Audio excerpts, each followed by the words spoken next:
Você sabia que ganhar R$ 5.000 por mês já coloca você entre os 5% mais ricos do Brasil? E tem um dado que é ainda mais chocante que isso. Você sabia que 29% dos brasileiros entre 15 e 64 anos são analfabetos funcionais?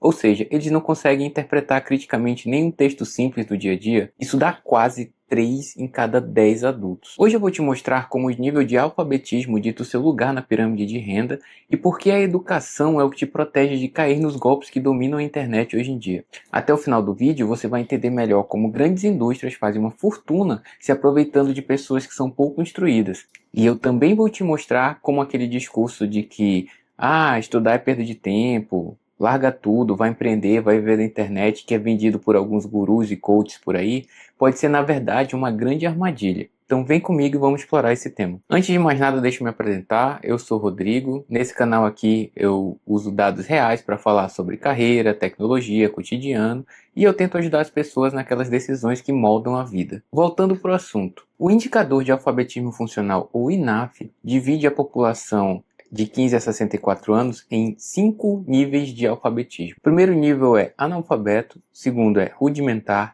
daí vem o elementar, depois o intermediário e finalmente o proficiente. Sendo que só os últimos dois contam como alfabetismo consolidado, que é a pessoa que realmente entende aquilo que ela está lendo e pode usar isso na prática. Segundo os resultados da pesquisa de 2024, 7% dos brasileiros nessa faixa etária são analfabetos, 22% estão no nível rudimentar, 36% no nível elementar, 25% no nível intermediário e só 10% chegam ao proficiente, que é o topo da escala. Somando analfabeto e rudimentar, nós chegamos aos 29% da população que tem o analfabetismo funcional. Isso dá quase 41 milhões de pessoas. Tá, mas o que esses dados significam em termos financeiros para essas pessoas? Para responder isso, a gente precisa olhar para uma outra pesquisa, tá?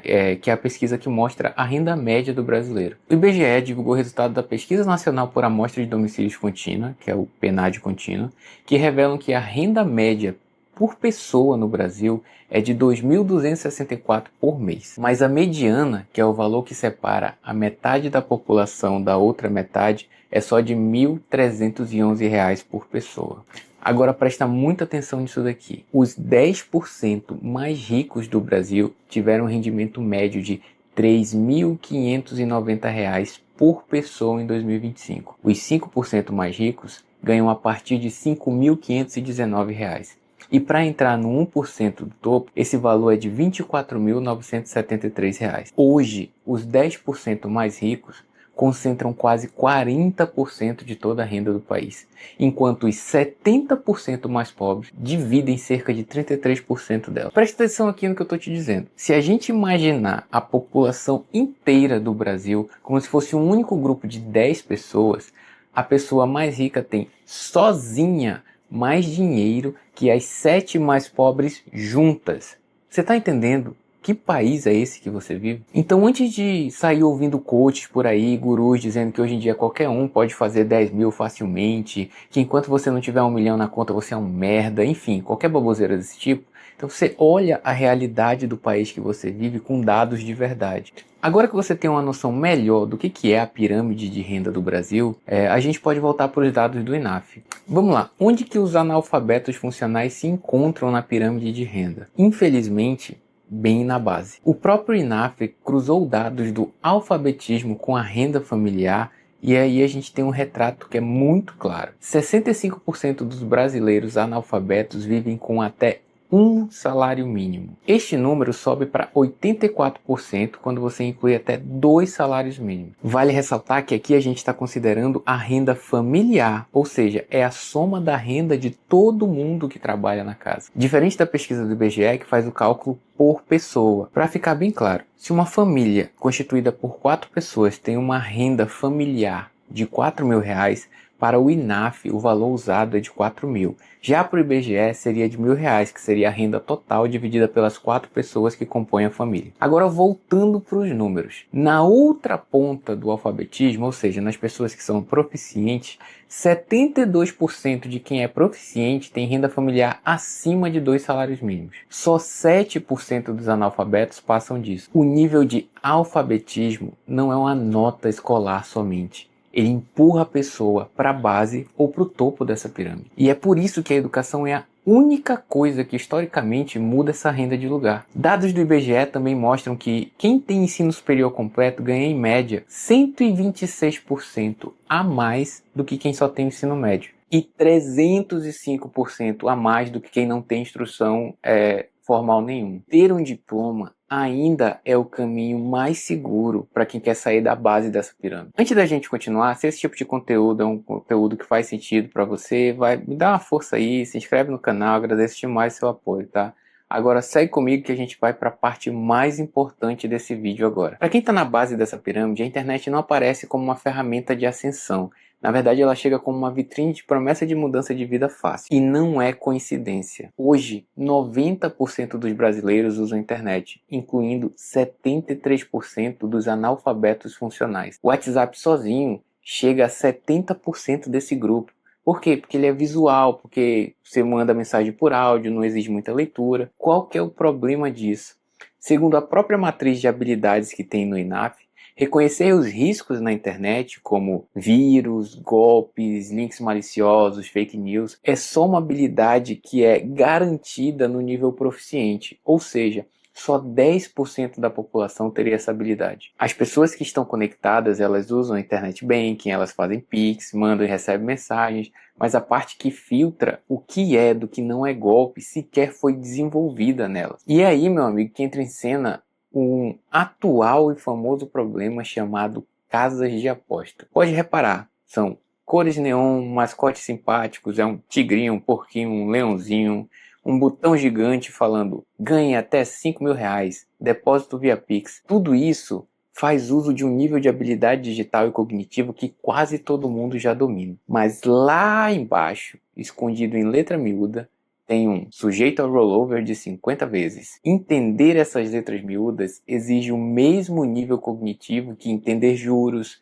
ler termos de usos, cruzar informações, entre outros, o que é exatamente o que só o nível proficiente de alfabetização consegue fazer. Quem tem um baixo letramento lê a tela de um cassino digital e pensa, é um jogo divertido, se eu colocar 50 reais eu posso tirar 5 mil, é só um aplicativo como qualquer outro que está no meu celular. Agora, quem tem letramento consolidado lê a mesma tela e pensa, o algoritmo tem vantagem matemática contra mim. Os bônus travam o meu dinheiro até eu apostar pelo menos 50 vezes o valor do bônus. E esses termos e condições aqui, eles isentam a empresa de qualquer responsabilidade. Percebeu a diferença? É o mesmo aplicativo, mas são duas realidades diferentes. E isso não é teoria, é dado do Banco Central. Em agosto de 2024, 5 milhões de beneficiários do Bolsa Família enviaram 3 bilhões via Pix para casa de aposta. Um valor mediano de R$ 100 por pessoa, que dá cerca de 16% do próprio benefício que a família recebe para sobreviver. E esse negócio aí foi só efetivamente proibido em outubro de 2025.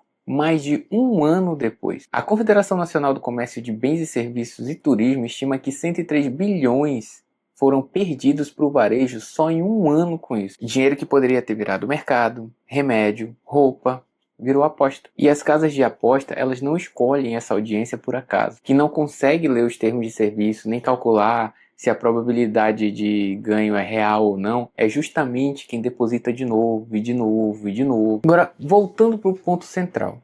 A educação não é só sobre subir a escada de renda. Ela também é sobre erguer um escudo. As mesmas habilidades que o INAF mede, que é ler criticamente, entender o número e proporção, avaliar se uma fonte é confiável, são ponto por ponto as que separam quem cai num golpe de quem não cai. Isso sem deixar de falar no outro tipo de golpe que está vindo de coaches que vendem curso de vender curso, que é aquele discurso de que, esquece a faculdade, esquece emprego fixo, vai empreender, viva da internet. Cara, de maneira nenhuma eu sou aqui contrário à ideia de empreender. Inclusive, eu acho que o Brasil precisa de mais e mais e mais empreendedores. Mas para quem já tem a base necessária, ou seja, sabe ler um contrato, sabe calcular um imposto, sabe verificar uma fonte, aí sim, empreender é uma escolha estratégica. Mas para quem não tem essa base, meu amigo, essa promessa é tão perigosa quanto uma bet com um mascote amigável te induzindo a ideia de que dá para ganhar dinheiro sem esforço. É uma mensagem que é fácil de acreditar, é quase impossível de editar e segue o mesmo padrão que você consegue ganhar dinheiro fácil como uma aposta. Só que dessa vez se aproveitando da motivação das pessoas que têm essa ânsia de mudar de vida. Largar os estudos e o trabalho sem ter essa base não é um caminho para a liberdade. Na verdade é muito parecido com dar um all-in no cassino. A gente está apostando tudo ali e a gente só escuta as histórias dos raros casos em que a gente tem um vencedor. Então não vale a pena apostar o que muitas vezes é seu único patrimônio, sem antes entender as regras do jogo. Por isso, para a maioria das pessoas, principalmente ali para quem está subindo os primeiros degraus, o caminho mais seguro não é o mais vendido nas redes. É terminar os estudos, desenvolver leitura crítica, entrar no mercado de trabalho formal, construir uma base estável e aí sim, só depois, com esse escudo já erguido, faz sentido arriscar mais. Estudar não é só sobre ganhar mais no fim do mês, é sobre autonomia, é ter a escada para subir na vida e o escudo para não ser passado para trás. No Brasil de hoje, se instruir e conseguir um emprego qualificado ainda é o caminho mais curto e mais seguro para a liberdade financeira. Se você chegou até aqui, parabéns! Provavelmente você já tem esse escudo. Então faz uso dele, manda esse vídeo para alguém que você acha que precisa ver esses dados. E me conta aí nos comentários, você já viu de perto alguém caindo nesse tipo de golpe? Como é que foi? Ou se você achou que faltou alguma informação que poderia agregar aqui, algum assunto que poderia ser abordado, por favor me avisa aí nos comentários também. Bom gente, por esse vídeo é isso, eu te vejo no próximo vídeo. Um beijo para você e tchau, tchau.